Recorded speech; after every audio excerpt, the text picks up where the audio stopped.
Hi guys, आज हम बात करेंगे इफ एल्स स्ट्रक्चर की। पिछली वीडियोस में हमने देखा था कि एक कंडीशनल स्टेटमेंट क्या होती है। एक ऐसी स्टेटमेंट जो कि डिपेंडेंट स्टेटमेंट है, किसी कंडीशन पे डिपेंड करता है कि वो जो स्टेटमेंट है वो एग्जीक्यूट करेगी या नहीं करेगी। तो ऐसी जो स्टेटमेंट होती है वो सिंपल नहीं होती, वो कंडीशनल में आ जाती है क्योंकि वो किसी कंडीशन से रिलेटेड होती है। ये कंडीशंस जो होती हैं ये हम बेसिकली दो तरह से लिखते हैं, एक तो इफ एल्स स्ट्रक्चर के जरिए लिखते हैं और दूसरी स्विच स्टेटमेंट के जरिए। आज हम बात करेंगे इफ एल्स स्ट्रक्चर की। तो कंडीशनल स्टेटमेंट्स जो हैं उनको इफ एल्स के जरिए से किस तरह फॉलो किया जाता है, तो उसका जो सिंटेक्स है वो आज हम कंप्लीटली अंडरस्टैंड करने की कोशिश करेंगे। पिछली दफा एक वीडियो में हमने इफ स्ट्रक्चर को डिस्कस किया था, लेकिन आज हम कंप्लीट एक इफ एल्स का स्ट्रक्चर उसको हम डिस्कस करेंगे। इफ एल्स का स्ट्रक्चर कुछ इस तरह से है कि सबसे पहले आपको जो कीवर्ड लिखना पड़ता है वो है इफ। इफ के बाद आप पैरेंथेसिस में कोई कंडीशन लिखते हैं और उसके बाद आप कर्ली ब्रेसेस में अपनी जो स्टेटमेंट है वो लिखते हैं, वो स्टेटमेंट जो आपने कंडीशन के मुताबिक एग्जीक्यूट करवानी है। इस स्टेटमेंट के बाद आप जो कर्ली ब्रेसेस आपके खत्म होते हैं उसके बाद आप एक कीवर्ड एल्स का यूज करते हैं और एल्स के बाद भी आप कर्ली ब्रेसेस का यूज करते हुए एक नई स्टेटमेंट के लिए थोड़ी सी जगह जो है वो आप रिजर्व करते हैं। इफ के अंदर वो वाली स्टेटमेंट लिखते हैं जो आपकी कंडीशन ट्रू होने पे एग्जीक्यूट करती है और एल्स वाली जगह पे वो वाली स्टेटमेंट लिखते हैं जो हमारी कंडीशन फॉल्स होने की सूरत में एग्जीक्यूट करती है। सबसे पहले मैं ये दोनों स्टेटमेंट्स लिखता हूं और उसके बाद मैं अपनी कोई कंडीशन यहाँ पे इनपुट करता हूं। इफ के बाद जो मैं स्टेटमेंट लिखता हूं वो है सी आउट कंडीशन इज ट्रू। तो ये स्टेटमेंट कंडीशन के ट्रू होने पे मुझे स्क्रीन पे नजर आनी चाहिए। इसी तरह एल्स की जो एरिया है वहां पे मैं लिखता हूं कंडीशन इज फॉल्स। तो ये जो स्टेटमेंट है सेकंड वाली, ये कंडीशन के फॉल्स होने पे एग्जीक्यूट करेगी। याद रहे कि ये जो कंडीशन का ट्रू होना या फॉल्स होना है इफ और एल्स में, ये डिपेंड करता है कि ये जो पैरेंथेसिस है इनमें जो कंडीशन है वो ट्रू या फॉल्स है। अगर ये कंडीशन फॉल्स होगी तो उसका जो असर है वो इस एल्स वाली स्टेटमेंट पे नजर आएगा। एल्स वाली स्टेटमेंट तब एग्जीक्यूट होती है जब आपकी ये वाली कंडीशन फॉल्स होती है।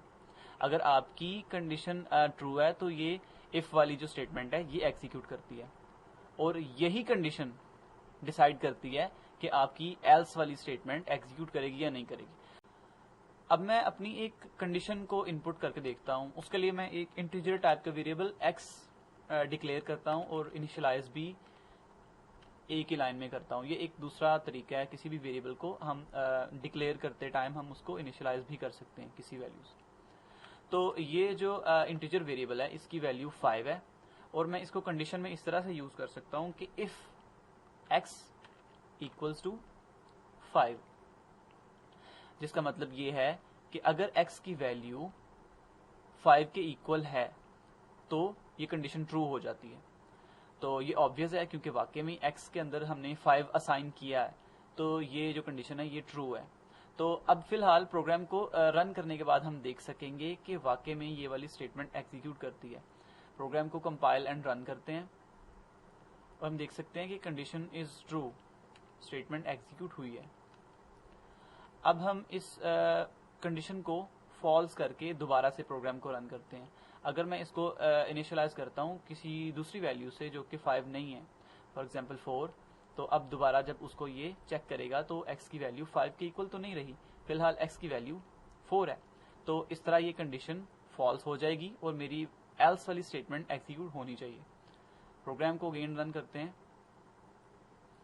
इस दफा देख सकते हैं कि कंडीशन इज फॉल्स वाली स्टेटमेंट एग्जीक्यूट हुई है।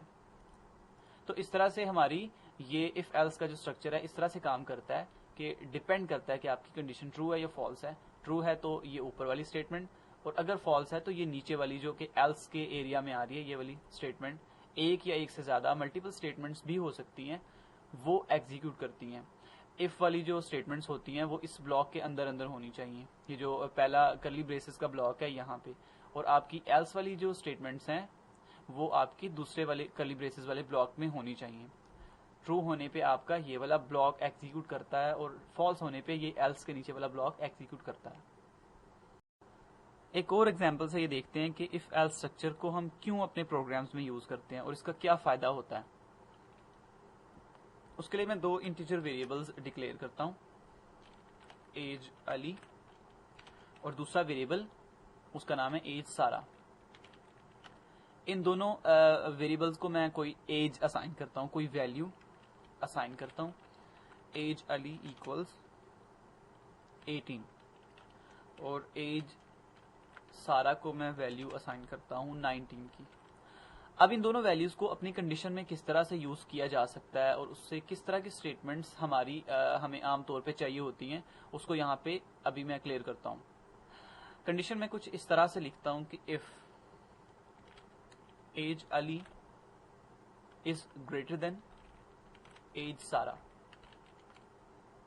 तो ये जो रिलेशनल ऑपरेटर मैंने यूज किया ये एक ट्रू रिटर्न करता है अगर अली की एज सारा की एज से ज्यादा होती है। अली जो एज अली है ये एक वैल्यू है लेफ्ट वैल्यू, इसी तरह एज सारा जो है ये एक राइट वैल्यू है। ये दोनों वैल्यूज को कंपेयर कर रहा है। अगर age of Ali is greater तो ये अपनी पहली वाली कंडीशन जो स्टेटमेंट उसको एग्जीक्यूट करेगा, और अगर कंडीशन फॉल्स हो जाती है, अगर अली की एज कम है सारा की एज से, तो ये एल्स वाली स्टेटमेंट एग्जीक्यूट करती है। इसको मैं एडिट करता हूं और मैं यहाँ पे कुछ इससे रिलेटेड लिख देता हूं। For example if age Ali is greater than age Sara then Ali is older than Sara, और अगर age Ali is not greater than age Sara, जिसका मतलब है कि अली सारा से उम्र में छोटा है, उसके लिए मैं इससे रिलेटेड कोई स्टेटमेंट लिख सकता हूं। फॉर एग्जाम्पल सारा इज ओल्डर, या जो भी आप इससे रिलेटेड लिखना चाहें वो लिख सकते हैं। तो इस तरह से ये कंडीशन ट्रू होने पे ये जो स्टेटमेंट हम देख सकेंगे वो इस तरह की होगी कि Ali is older than Sara, और अगर कंडीशन फॉल्स हो जाती है तो ये सारा इज ओल्डर। इस तरह की स्टेटमेंट एग्जीक्यूट करती है। फिलहाल मैंने एज जो अली की एज है उसको मैंने 18 वैल्यू असाइन की है और एज सारा को मैंने 19 की वैल्यू असाइन की है। तो फिलहाल ये कंडीशन फॉल्स है और मेरे पास जो स्क्रीन पे स्टेटमेंट आएगी वो बेसिकली ये आएगी, सारा इज ओल्डर। इसको प्रोग्राम को कंपाइल एंड रन करते हैं और हम देख सकते हैं कि सारा इज ओल्डर वाली स्टेटमेंट हम स्क्रीन पे देख सकते हैं। जहां तक कंडीशंस का ताल्लुक है तो हम यहाँ पैरेंथेसिस के अंदर एक से ज्यादा कंडीशंस भी लिख सकते हैं। फिलहाल तो हमने अभी तक सिर्फ एक कंडीशन की प्रैक्टिस की है, लेकिन एक से ज्यादा कंडीशंस भी लिखी जा सकती हैं और उसको लिखने के लिए हम लॉजिकल ऑपरेटर्स का यूज करते हैं। अगली दफा हम बात करेंगे लॉजिकल ऑपरेटर्स की। लॉजिकल ऑपरेटर्स एंड ऑपरेटर और ऑपरेटर, इन दोनों को डिस्कस करेंगे और देखेंगे कि किस तरह से इफ स्ट्रक्चर में हम लॉजिकल ऑपरेटर्स को यूज करते हैं while dealing with multiple conditions.